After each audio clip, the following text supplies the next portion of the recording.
Merci beaucoup. À mon tour, je voudrais remercier les organisateurs de ce colloque de m'avoir invité aujourd'hui pour traiter de ces questions importantes. Alors, je vais surtout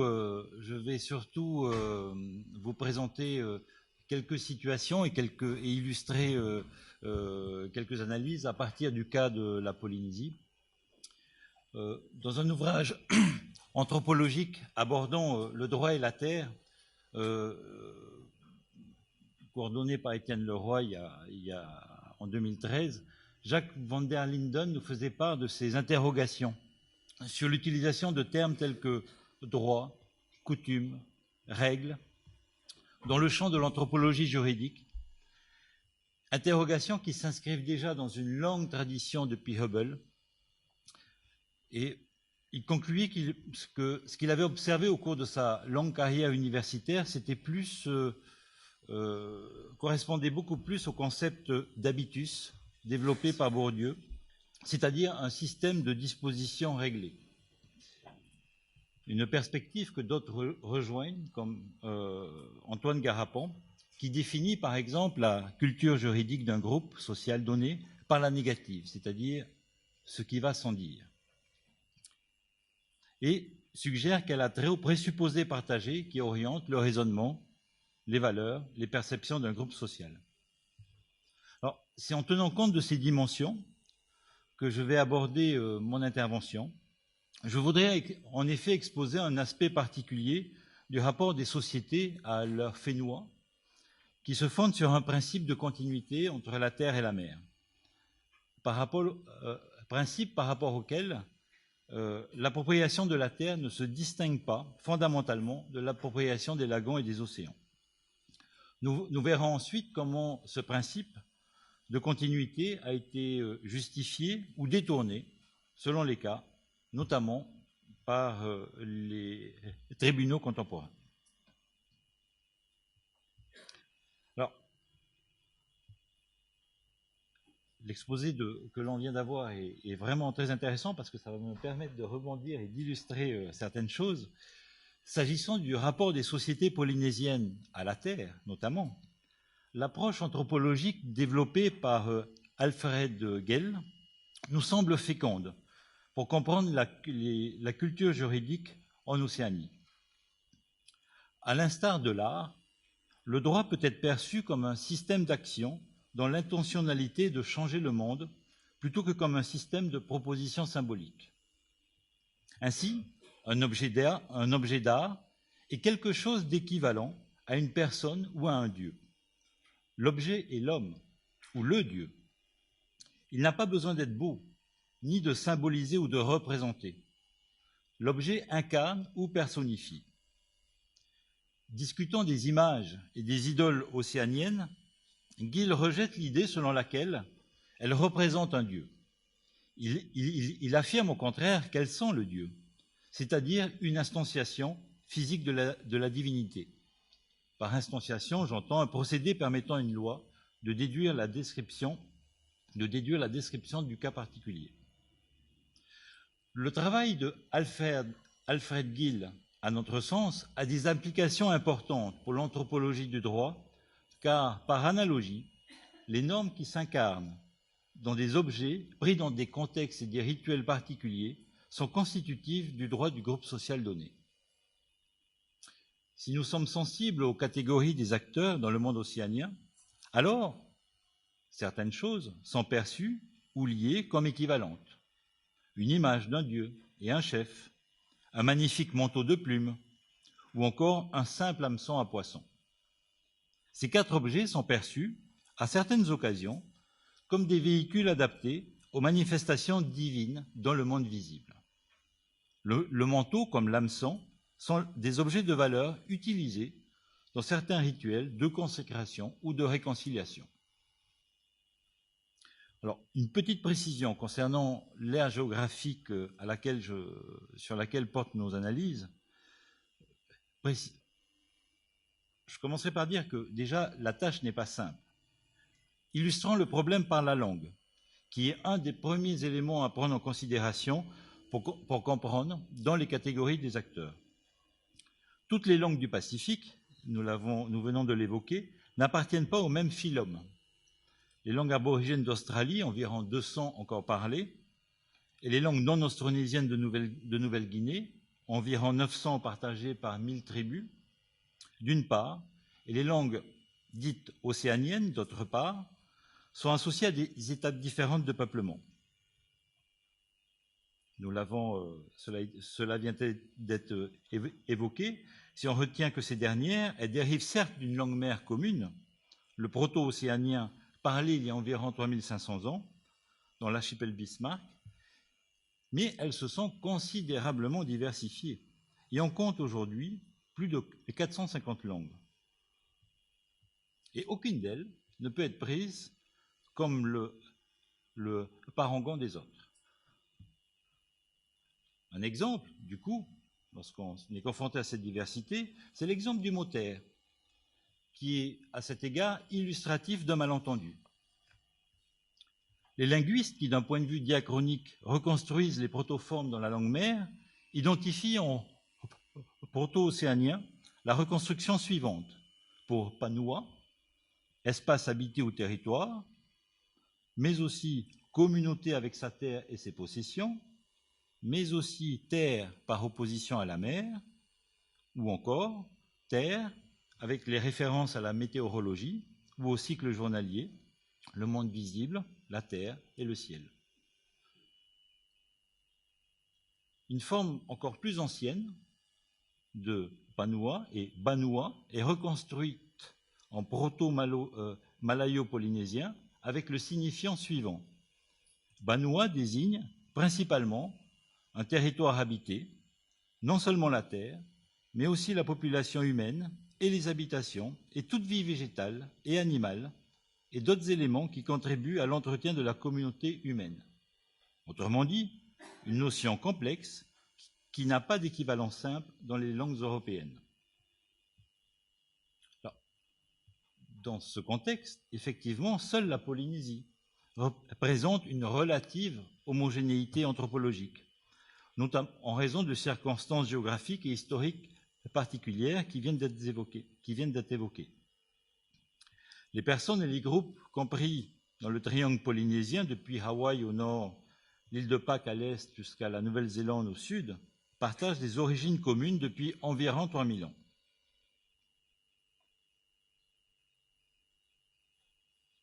Si on s'intéresse à la seule Polynésie, la question de l'insularité mérite également d'être soulignée.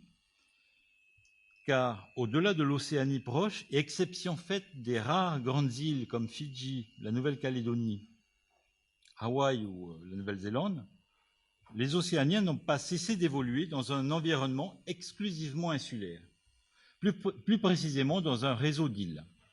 Le navigateur Tupaya des îles de la Société, embarqué par le capitaine Cook en 1769, avait une connaissance parfaite de la géographie des îles de la Polynésie centrale et orientale et conversait facilement avec les Maoris de Aotearoa, Nouvelle-Zélande. J'ajouterai, dans ce contexte, que le rapport à la terre océanien alterne résidence et mobilité. Joël Bonnemaison a parlé de dialectique des lieux et des itinéraires. Dominique Guillot de systèmes enchaînants. Cela a conduit, par exemple, à l'invention de concepts juridiques spécifiques qui ont régulé la résidence et la mobilité des membres des chefferies. Je le détaillerai un peu plus loin. Je voudrais maintenant faire quelques observations à propos de la religion, de la chefferie et des relations d'échange entre les groupes, pour comprendre la place de la terre et du droit dans la société polynésienne. En effet, dans le contexte polynésien, la religion incorpore tous les aspects de la politique, de l'économie ou de la vie sociale, qu'il s'agisse de l'autorité, la chefferie, les conflits, les échanges, la parenté, les relations d'alliance ou d'affiliation. Le succès ou l'efficacité de ces activités humaines dépendent du fait d'avoir des relations actives et appropriées avec les dieux qui les affectent. Les échanges fondés sur les offrandes et des louanges réciproques sont la principale manière d'obtenir les faveurs divines. Ainsi, les objets, la nourriture, les danses, les chants, les invocations sont offerts aux dieux qui doivent en retour favoriser la santé, la prospérité, le succès. Durant les procédures religieuses sur le marae, temple à ciel ouvert, les divinités sont matérialisées par des objets particuliers, des reliques, des images, et au travers de certaines personnes comme les chefs et certains spécialistes comme les tahua. Des êtres appelés des atua à Hawaï ou à Tahiti ou akua sont responsables du monde et du cosmos et sont perçus comme des forces divines avec lesquelles des relations appropriées doivent être développées. Alors, le terme atua en français, qui a été traduit par Dieu, n'est pas un équivalent satisfaisant d'un point de vue vernaculaire, parce que les dieux polynésiens sont puissants, imprévisibles, capricieux, problématiques. Ils peuvent être responsables de la famine, de la prospérité, des cyclones, de la santé, de la maladie. L'intelligence humaine peut améliorer et prévenir les pires effets de tels événements, mais en dernier ressort, les dieux sont responsables de ces phénomènes. Ces dieux, bien qu'ils ne soient pas à l'origine du monde, sont tout autant responsables des aspects les plus normaux et les plus réguliers de la vie humaine, du cosmos, des mouvements des étoiles, du cycle des saisons et de la croissance des plantes. Dans la plupart des communautés polynésiennes, il y a une distinction entre les atua éloignés, responsables de la fondation du monde et associés aux domaines cosmologiques les plus importants, et les atua ancestraux locaux, qui influencent directement les affaires immédiates, relatifs à la descendance, la terre, et à travers lesquels les connexions avec les dieux plus éloignés peuvent être établies. Cette ancestralité du rapport à la terre est fondamentale car les ancêtres de la terre sont les vrais ancêtres, ceux dont on hérite, ceux qui transmettent, contrairement aux autres. Une autre catégorie qui est importante a trait à ce qu'on appelle le po et le or. Les termes traduits respectivement par nuit et jour pour le po, sont l'usage courant. Le po est associé à l'usage, à l'origine des dieux, à l'obscurité, là où les hommes iraient après la mort. Le or, complémentaire, est le lieu de la lumière et du monde au-dessus. L'importance complémentaire des pères dans la cosmogonie et les pratiques religieuses se reflète au travers de l'importance rituelle de la terre et de la mer. La mer est associée au chef, qui, dans la majorité des cas en Polynésie, était catégorisé comme récent et venant de l'extérieur. Cela est en contraste avec la terre associée aux populations autochtones, non chefs et plus anciennes. Alors, la relation entre les chefs et les gens du commun est très importante en Polynésie. Dans un sens métaphorique, la chefferie tahitienne est souvent comparée à une pirogue. William Ellis, un missionnaire, rapportait que, je le cite, « Dans leur assemblée nationale publique, les orateurs comparaient souvent le pays à un bateau dont le roi, le Ari'i, était le mât, et quand ils se servaient de cette image, les Ra'atira, chefs secondaires, venant de Ra'a dressé et Tira le mât, se considéraient comme les haubans qui maintenaient le mât droit. Les chefs sont donc au centre des rituels les plus importants, car ils sont perçus comme des êtres divins, capables d'apporter la prospérité et l'abondance à la chefferie. Ils jouent évidemment un rôle duel, incarnant les dieux d'un côté, représentant l'ensemble de la chefferie de l'autre. Pour comprendre cela, nos références occidentales à propos de l'idée de Dieu doivent être mises de côté. En clair, les chefs sont des incarnations des dieux ancestraux qui parlent à travers eux. Les ornements de coquillages, d'ivoire, les manteaux que portent les chefs constituent le moyen de modifier le corps pour modifier la vigueur et la vitalité considérées comme des qualités divines. Que pouvons-nous dire du marae? Le centre de la chefferie est le chef, mais aussi le marae, dans le cas tahitien, un espace religieux et politique à ciel ouvert. Selon les linguistes, le sens de l'étymone proto-océanien malaké est un espace ouvert ou dégagé, utilisé comme un lieu de cérémonie ou de rassemblement.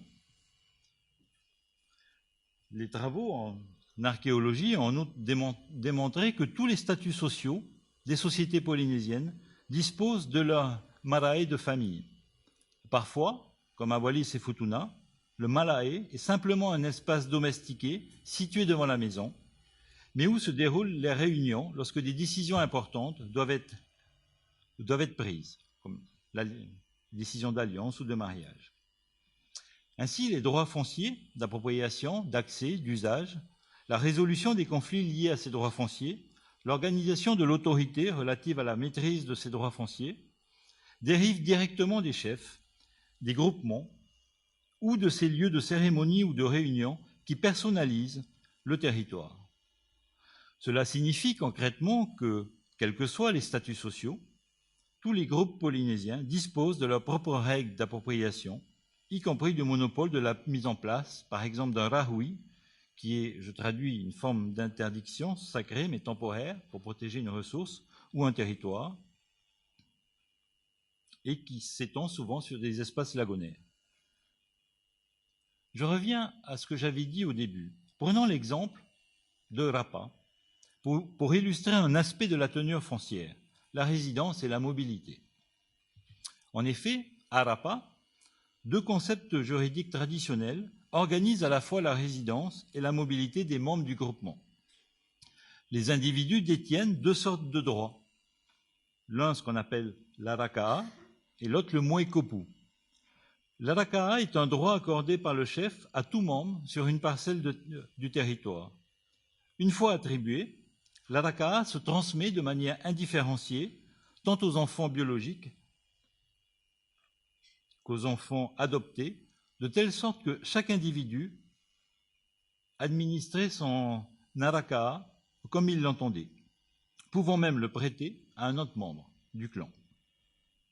À la mort de l'individu, l'arakaa devenait la propriété de ses enfants, et s'il n'en avait pas, la parcelle revenait au chef qui pouvait la réassigner à un autre membre. Quant au moekopu, ce droit découle directement du principe indifférencié du système de filiation. À ce propos, un anthropologue, Stock, écrivait que les descendants de parents de clans différents héritaient conjointement des deux parents. Ce droit s'appelle le moekopu. Le moekopu, le droit à un arakaa, vous me suivez, était reconnu tant que l'héritier n'entrait pas en guerre contre le clan qui lui cédait l'arakaa. Sinon, il était automatiquement supprimé. Apparemment, les liens de sang étaient plus puissants que l'injonction, car il était dit que les descendants d'un clan pouvaient briquer d'un chef un arakaa. Dans tous les clans, ils pouvaient être légitimement affiliés.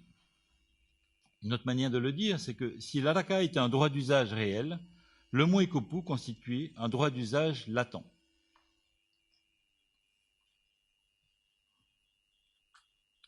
Je voudrais maintenant faire quelques remarques sur les manières dont se sont, après cette description, et à partir de quelques exemples, de quelques éléments sur l'appropriation des terres, je voudrais également faire quelques remarques sur les manières dont se sont agencées en Polynésie les réformes foncières depuis la colonisation et leurs conséquences en termes de pluralisme juridique en Polynésie, notamment dans la période 1819-1880. Effectivement, un pluralisme juridique en a découlé, mais lui-même est le produit de ce qu'un anthropologue comme Jean-François Barré appellerait un malentendu culturel. Dès la période de la colonisation, d'un point de vue polynésien, la chefferie de laquelle dérivent les droits fonciers ne sera jamais mise de côté. Au contraire, son principe sera constamment réaffirmé. Et même si, au travers de l'annexion et d'un point de vue occidental, l'abandon de la souveraineté sera synonyme d'abandon de la maîtrise foncière par les chefferies, en fait, l'analyse quelques traités d'annexion, comme en Nouvelle-Zélande ou même à Tahiti, expliquent un peu comment se noue ce malentendu dès l'origine des réformes.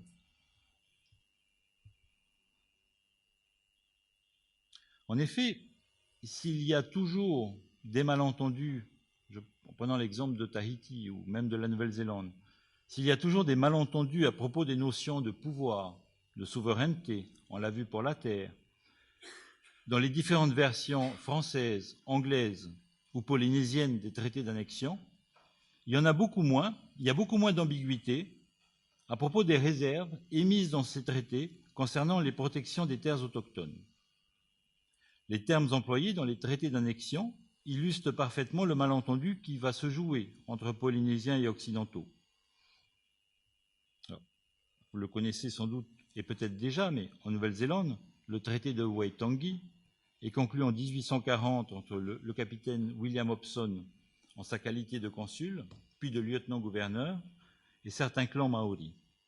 Dans la version maori du traité de Waitangi, les chefs cédaient leur Kawanatonga, leur souveraineté, et conservent leur Rangatiratanga.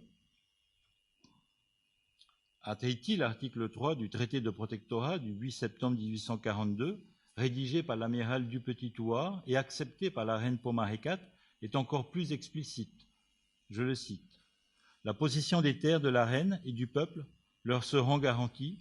Elles ne pourront leur être enlevées sans leur consentement, soit par acquis ou échange. Toutes les contestations relatives aux droits de propriété seront du ressort de la juridiction spéciale des tribunaux du pays. » Plus tard, lors de l'annexion de Tahiti par la France le 29 juin 1880, Pomare V confirmera « J'ai transféré mes droits à la France, j'ai réservé les vôtres, c'est-à-dire toutes les garanties de propriété, de liberté dont vous avez joui sous le gouvernement du protectorat. » Dans les deux cas, celui de la Nouvelle-Zélande et de Tahiti, les signataires polynésiens des traités d'annexion ou de protectorat entendent conserver la maîtrise de la chefferie et confier la souveraineté à la France ou à l'Angleterre. Du point de vue anglais, ils cédaient leur souveraineté à la reine d'Angleterre, qui garantissait en retour l'existence et la continuité des chefferies et des propriétés indigènes. Le problème est qu'en 1840, les Maoris ne comprenaient pas les distinctions anglaises entre la chefferie, la propriété et la souveraineté. Le mot désignant la souveraineté, Kawanatonga, est un néologisme construit à partir du radical kawana, emprunté du mot anglais governor, ce que les Maoris acceptaient de céder, tandis qu'ils pensaient conserver l'autorité sur leur chefferie, Rangatiratanga. Or, dans les termes maoris, le Rangatiratanga était l'équivalent de ce que les Anglais entendaient par souveraineté. La même logique est à l'œuvre dans le cas tahitien, à ceci près que les affaires de terre sont expressément exclues de l'abandon de la souveraineté. Alors, si le malentendu est évident à propos des notions de chefferie, de souveraineté et les droits sur les terres qui y sont associés, notons l'apparition de nouveaux termes et concepts qui posent idéologiquement la question foncière sur de nouvelles bases. C'est en effet à partir de l'époque des traités que certains éléments de la culture juridique polynésienne sont qualifiés de coutumes, tandis que d'autres éléments sont niés car non conformes avec les objectifs des réformes. Or, ces coutumes ne se sont pas éteintes, n'ont même pas été minorées après 1840, c'est-à-dire après la signature du traité de Waitangi en Nouvelle-Zélande ou du traité de protectorat de 1842 à Tahiti. Elles ont d'autant moins été minorées que dans les 30 années qui vont suivre, on constate au contraire des réflexions et des tentatives sans relâche d'en venir à bout. Des expérimentations seront menées afin de faciliter ou d'encadrer l'acquisition des terres dans les territoires. La question de savoir si les terres coutumières maoris pouvaient être aliénées uniquement à la couronne ou pas a dominé une grande partie des années 1840. À Tahiti, des cours de justice spécifiques seront maintenus, au moins jusqu'en 1880, date de l'annexion. En effet, à la période indépendante, dès les années 1820, des juridictions autochtones, ce qu'on appelle les Utohitu, avaient été mises en place. Ces juridictions étaient composées de chefs de district de Tahiti. Elles étaient compétentes en matière civile et pénale, et à partir de 1852, les juges tahitiens pouvaient être choisis sur d'autres critères que celui du statut de chef. Mais les projets coloniaux d'en finir avec la propriété coutumière des terres par différents artifices politiques et juridiques se sont, dans la pratique, révélés bien compliqués. Et à minima, cela a conduit à penser que la suppression de la souveraineté n'était pas synonyme de suppression des droits coutumiers sur les terres.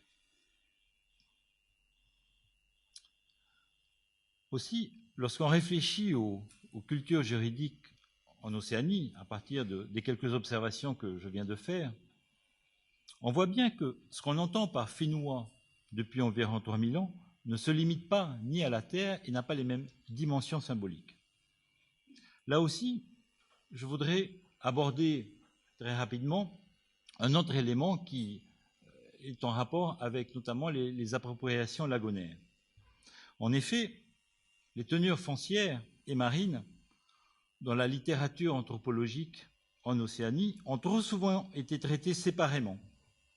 Pour ne donner que quelques exemples, le travail exemplaire de Hidvin, qui s'intéresse à la tenure marine dans les îles Salomon, ou encore l'ouvrage monumental de Polotino à Rangiroa, qui ne porte que sur la partie foncière. Or, si les objets et les champs disciplinaires paraissent limités, ce n'est pourtant pas le cas des pratiques océaniennes elles-mêmes qui posent un principe de continuité entre la terre et la mer. À ce titre-là, également, depuis la colonisation, la reconnaissance de droits d'usage coutumiers sur le lagon, comme sur la terre, n'a pas été niée pendant la période missionnaire ni durant la colonisation française. Bien au contraire, les droits locaux sur les lagons ont fait l'objet de tentatives sans relâche de démolition. Je citerai dans une première période, une période de centralisation de l'État, à une époque indépendante, on n'est pas sous la colonisation, le code révisé de 1824 de Pomaré II prévoyait que désormais, le rahui sur les lagons et sur les espaces océaniques entre les îles serait le monopole du Har Inui, le grand chef. Et les autres chefs de ramage devenaient, eux, des tavanas, traduits par gouverneur. Au cours des années 1820-1830, Pomaré II ne se privera pas d'utiliser le rahui à son seul bénéfice pour commercer les perles noires des Tuamotu, le cochon et l'amidon des îles de la Société et des îles sous le vent. Toutes les ressources spécifiées se trouvant sur un territoire lagonaire ou terrestre ne devaient pas être consommées et devaient être apportées à Pomaré. S'agissant des droits d'usage relatifs au lagon, René Cochin remarque que sous le protectorat, le code tahitien, dans les versions révisées de 1842-1848, prévoyait que des portions de lagon puissent faire l'objet d'une maîtrise prioritaire, absolue ou relative. Il écrit par exemple que la mer était source de richesse pour les Polynésiens, qui concevaient l'appropriation de celle-ci, étaient considérés comme propriété privée, les bancs de coraux, les lagons situés entre les récifs et le rivage, étaient propriétaires de ces biens, les familles qui possédaient les terres baignées par les lagons. La loi tahitienne de 1852, qui est la première organisation d'une déclaration de propriété foncière en Polynésie orientale, enfin dans cette partie de la Polynésie. Or, cette loi est fondamentale, car si les concepteurs de cette loi n'envisageaient pas nécessairement d'inclure les territoires marins dans les revendications de propriété, de nombreux territoires marins furent en réalité revendiqués à Tahiti comme aux îles sous le vent. Et ces revendications étaient conformes avec la vision du territoire qu'avaient les Polynésiens, s'appropriant aussi bien les parties terrestres que maritimes.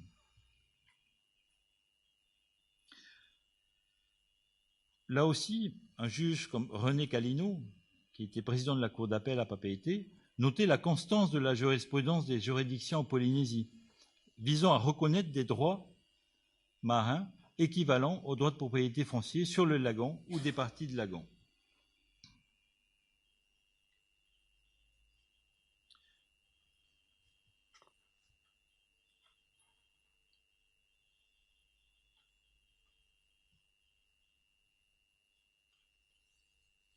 Alors, je dirais que en Polynésie française, aujourd'hui, le régime du droit de propriété, en général, s'appuie sur l'application du Code civil, depuis qu'il a été introduit dans l'ordre juridique polynésien dès 1866.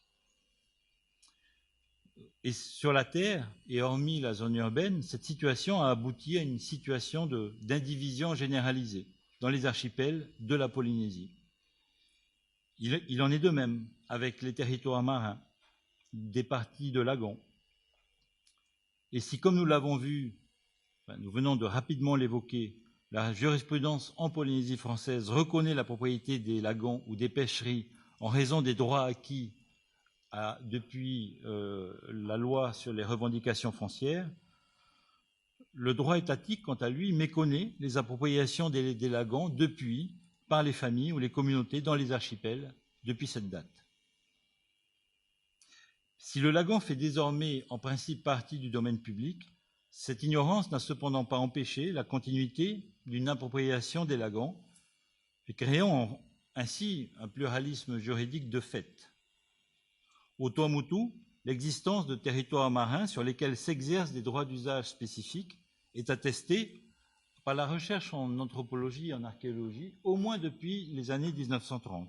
Je citerai les travaux de Kenneth Emory, notamment dans l'atoll de Reao, où il identifie pas moins de 84 espaces lagonaires, des pièges inventoriés, qui tous portent un nom et qui sont généralement situés, comme pour les autres atolls des Tuamotu, à l'entrée des passes ou près des villages ou dans les chenaux, entre les motus.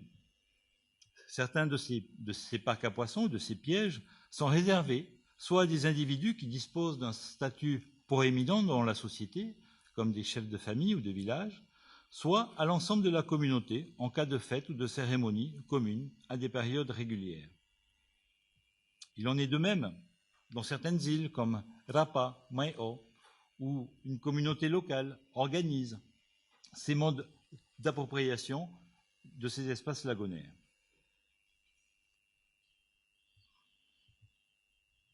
À Rapa, par exemple, vous avez un conseil des sages, celui que je citais tout à l'heure, le Tohitu, qui, à l'article 24 de son règlement intérieur, dispose que le conseil des sages demande que soit respecté le rahui. Les personnes surprises à pêcher dans ces zones seront sanctionnées, dit ce règlement intérieur, par le conseil des sages. Et si elles ne respectent pas la sanction du conseil, elles seront jugées par la population. À Rapa, par exemple, une journée par an, habituellement en janvier, est dédiée à l'apurement des conflits. La population est invitée à se réunir sur la place de la mairie pour faire état de tous les conflits entre les membres de la population sur des sujets divers pour y trouver des solutions adaptées. Le consensus social et la réintégration des délinquants dans la communauté y sont privilégiés plutôt que la recherche d'une sanction et la punition des intéressés.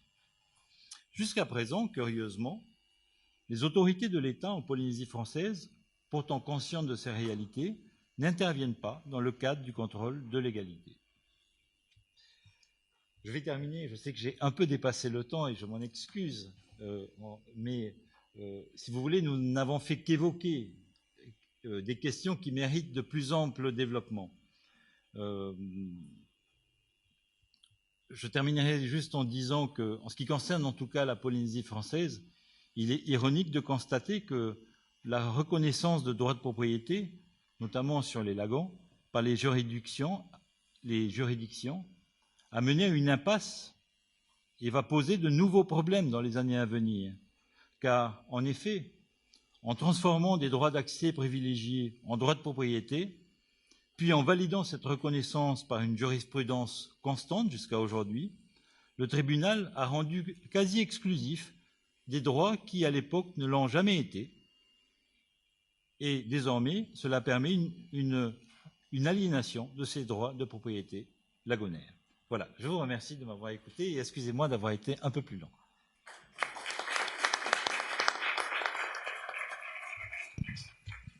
Merci beaucoup, chers collègues. Pardon de vous avoir pressé un petit peu, d'autant que votre exposé était extrêmement intéressant et qu'il est extrêmement éclairant également, notamment, je pense, sur les difficultés de traduction, en fait, de certaines notions que vous avez évoquées. Alors, je vous ai pressé un petit peu, mais c'était aussi pour qu'on ait le temps, justement, d'échanger et peut-être de compléter votre propos. Je pense que nous avons un micro qui doit pouvoir circuler pour les questions de la salle. Non ? Bien. En tout cas, la parole est à la salle. Je ne sais pas qui souhaite intervenir.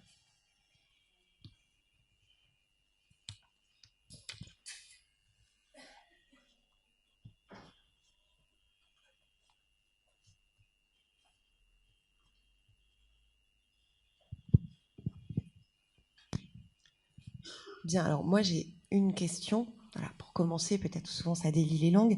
Une question que j'avais envie de poser donc à Louis Lagarde. Si j'ai bien compris, vous nous avez expliqué qu'il y avait eu des temps de latence en fait dans ces mouvements de population. Est-ce qu'on sait pourquoi il y a eu ces temps de latence? Est-ce qu'on sait pourquoi ces mouvements ont repris? Et je me posais en particulier la question de savoir si ça avait pu être lié à des événements climatiques et ce qui pourrait nous renvoyer à des problématiques actuelles qu'on connaît bien en ce moment.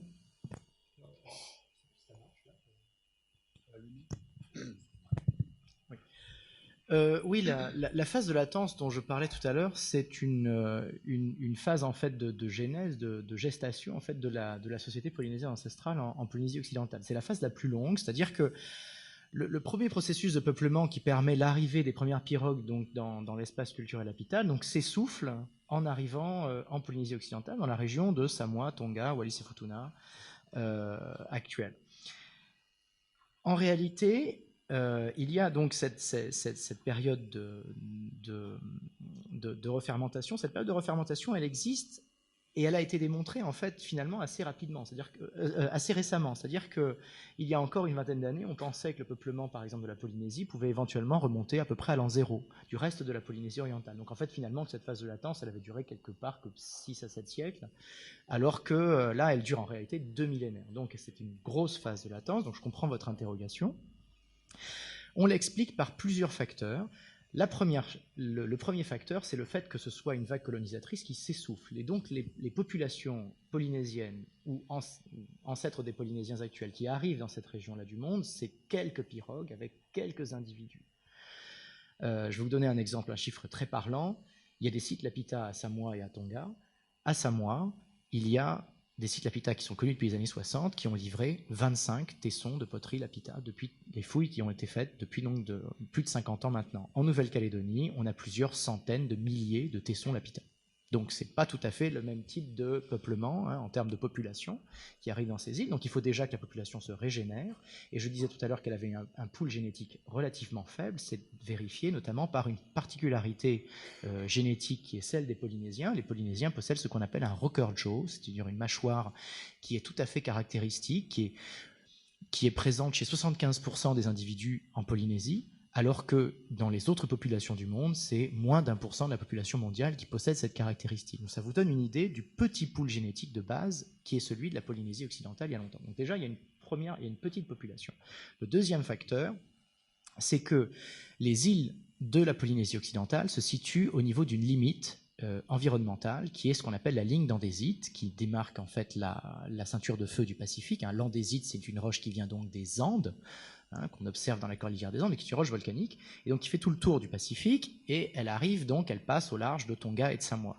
Et en fait, tous les environnements qui sont à l'ouest de la ligne d'andésite sont des environnements qui sont avec une biodiversité terrestre notamment qui est relativement élevée, avec des gros oiseaux, des gros lézards, des grosses variétés d'oiseaux endémiques, certains oiseaux incapables de voler, des tortues à cornes, des crocodiles terrestres, des grands varans, etc., qui existaient autrefois en Nouvelle-Calédonie par exemple, à Fidji, etc., qui ont constitué des ressources alimentaires de premier plan pour les populations de premiers colonisateurs. Mais au-delà de la ligne d'andésite, on est dans des formations d'îles qui sont des formations très récentes, avec une biodiversité qui est très faible. La biodiversité, qu'elle soit terrestre, aviaire ou marine, diminue au fur et à mesure que vous vous éloignez de l'Australie. Et donc, Les touchés potentiels au-delà de cette zone, eh bien, se sont révélés à l'époque des touchés peut-être éventuellement infructueux, avec des environnements qui avaient été jugés à l'époque un petit peu hostiles, avec des gens qui sont revenus peut-être éventuellement vers la Polynésie occidentale, dans des îles qui maîtrisaient mieux et qui étaient plus propices aux installations humaines. Donc il a fallu attendre la maîtrise de la navigation et la maîtrise de nouvelles techniques aussi de pratique horticole, ce n'était pas le sujet de mon exposé, mais de mise en place pour que justement on puisse coloniser des nouveaux espaces, comprendre que dans les atolls vous avez des lentilles d'eau douce, etc., etc. Enfin tout un tas de choses qui sont voilà. Donc c'est comme ça qu'on l'explique. Et il y a un dernier aspect qui est que cette grande expansion, elle se fait avant le petit âge glaciaire, donc à un moment donné où le climat de la Terre est relativement chaud, il y a des vents régnants qui permettent aussi l'exploration du Pacifique de manière plus sereine, et justement cette expansion dans le Pacifique, elle va connaître un frein au moment du petit âge glaciaire, au moment du XVIe, XVIIe, XVIIIe siècle. Donc elle se fait avant ce petit âge glaciaire, donc effectivement il y a une contrainte environnementale aussi qui joue dans ce processus exploratoire. Voilà, j'espère que j'ai répondu à votre question. Parfaitement, merci beaucoup.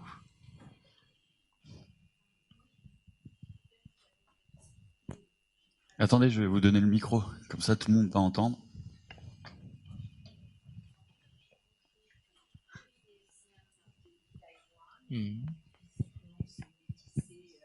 Asiatique. Je comprends moins bien après. Nos amis Kanak traversent la Papouasie de Taïwan.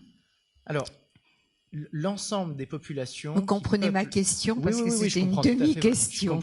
Ils arrivent d'eux, nos amis Kanak, voilà. Alors, tous les peuples qui aujourd'hui vivent dans le Pacifique, au-delà des îles Salomon, donc en Océanie lointaine, donc en Nouvelle-Calédonie également, sont des locuteurs de langue austronésienne. Donc ils sont tous cousins entre eux, proches cousins entre eux, puisqu'ils parlent les mêmes langues depuis les débuts du peuplement.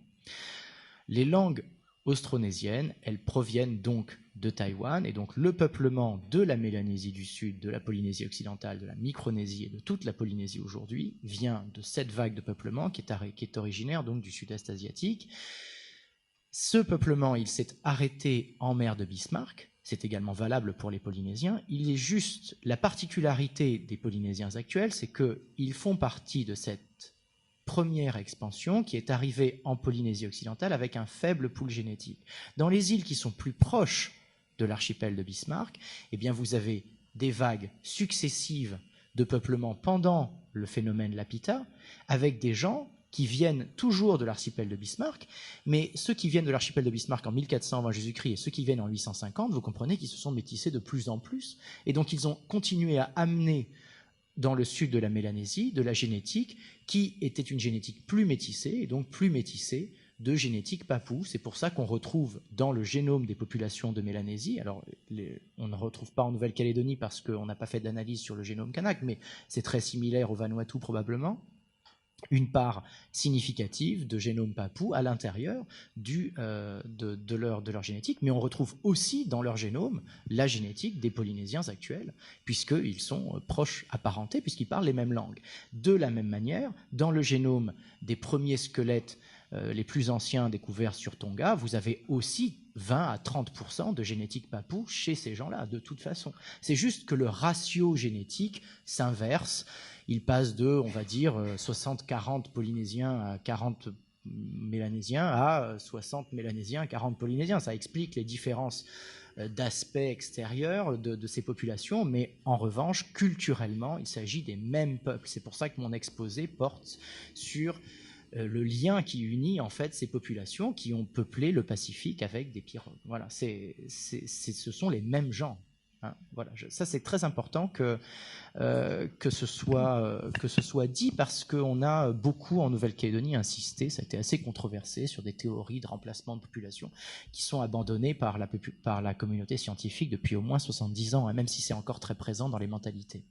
Et avec les aborigènes, il n'y a aucune connexion ou c'est toujours la même? Ce sont génétiquement des gens différents qui sont arrivés sur Saül, c'est-à-dire le continent qui regroupait autrefois la Tasmanie, l'Australie et la Nouvelle-Guinée, au Pléistocène, il y a au moins 40 à 50 000 ans, parlant d'autres langues, avec des savoirs techniques différents, qui étaient incapables de produire des pirogues. C'est pas des gens, ce sont des gens qui sont arrivés sur des embarcations de fortune. Encore une fois, je l'ai rappelé tout à l'heure, des embarcations de fortune qui ont permis de traverser des détroits de plusieurs centaines de kilomètres, ce qui est quand même pas mal, mais rien à voir à la fois chronologiquement, culturellement et techniquement avec les populations du Pacifique insulaire.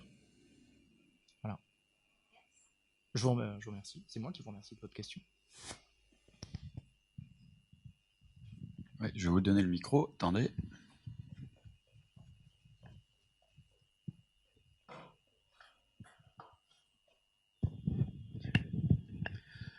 Ghislain Otis de l'Université d'Ottawa. Une question toute simple pour le professeur Bambridge qui parlait des droits lagonaires, donc des droits sur des espaces marins. Si j'ai bien compris, le fondement juridique de ces droits, eu égard à l'État, ce qui les rend opposables à l'État, c'est qu'ils sont quoi? Des droits préexistants qui grèvent le domaine public maritime? Ça, c'est ma première question. Est-ce que donc ce sont des droits d'origine antérieure à la prise de possession et donc qui viennent, si on veut, là, qui s'imposent et qui viennent limiter les prérogatives étatiques liées au domaine public maritime? Et si j'ai raison, bon, est-ce qu'on peut transposer un raisonnement analogue à la Nouvelle-Calédonie, mais en tenant compte évidemment du particularisme propre à la Nouvelle-Calédonie, c'est-à-dire que les circonstances de la prise de possession de Nouvelle-Calédonie ne sont pas les mêmes qu'à Tahiti, mais est-ce qu'on peut envisager qu'il y ait des droits sur les espaces marins pré-étatiques qui pourraient être établis par des preuves d'appropriation précoloniale kanak qui auraient survécu voilà, au domaine public maritime, à l'instar de ce qui s'est passé, ou selon ce que je suppose, à Tahiti? Bref, est-ce que tout ceci se tient debout un tout petit peu?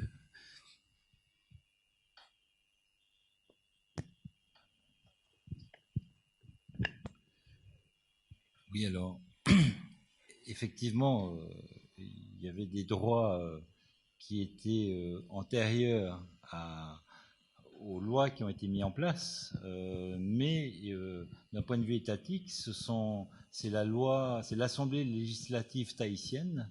Donc on est sous un gouvernement indépendant. On n'est pas sous l'annexion là. C'est l'Assemblée législative tahitienne qui vote une loi pour enregistrer la propriété. Maintenant, ce qu'ils n'avaient pas prévu, c'est que les gens allaient enregistrer des parties de lagon entiers. Donc vous avez une belle thèse soutenue en 2008 où on montre que, par exemple, toute la zone urbaine, depuis le port de Papeete jusqu'à l'aéroport international et bien au-delà, sont en réalité sont le support de titres de propriété qui commencent parfois dans la montagne et qui continuent jusqu'au-delà. Effectivement, les juges ont eu à se pencher sur ces cas-là et contre le pays, puisque le domaine public maintenant appartient au pays, et à donner droit, à donner raison à ces détenteurs de titres, puisqu'il n'y a pas eu de rétroaction, évidemment, de la législation sur le domaine public, qui est plus tardive. Donc, énormément de propriétés marines, lagonaires, de passes, ont été revendiquées à l'occasion de la mise en place de cette loi de 1852. Énormément. On évalue environ, en termes de surface, pour 2/3 de revendications terrestres, on a 1/3 de revendications marines. Voilà, quels que soient les districts à Tahiti.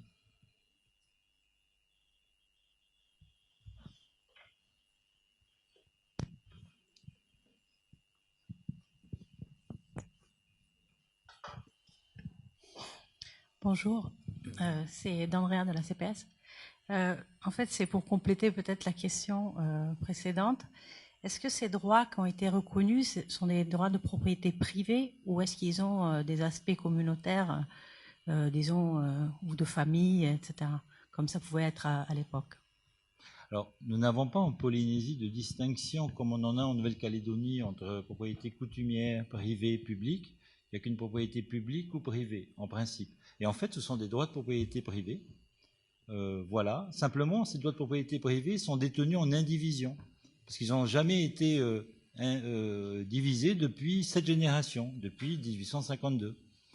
Donc ce sont des groupements, des très gros groupements familiaux, qui ont un sens dans les catégories polynésiennes, on les appelle les opus, les familles élargies.